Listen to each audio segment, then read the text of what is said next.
রেস্টুরেন্টে special guest চলে আসছে, মিথিলা, ইয়াসিন, সাথে হচ্ছে হ্যাঁ এটাতেই এখানেই বসি না, এখানেই বসি। আচ্ছা এখন কিন্তু আমি বের হইতে পারতেছি না, ফুল রেস্টুরেন্টে আসলে মানুষ।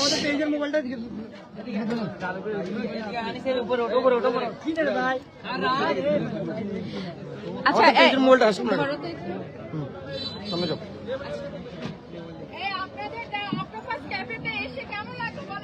ভালো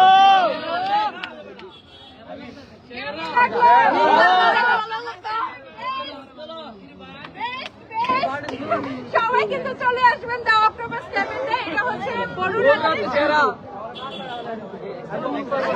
আমি কিন্তু ভাবছিলাম দেখে আচ্ছা মিথিলা, আমি ভাবছিলাম মানুষ এখন এখানে দাঁড়ানোর জায়গা পাচ্ছি না, কিন্তু অনেক ওয়েট করছি 4টাতে আসার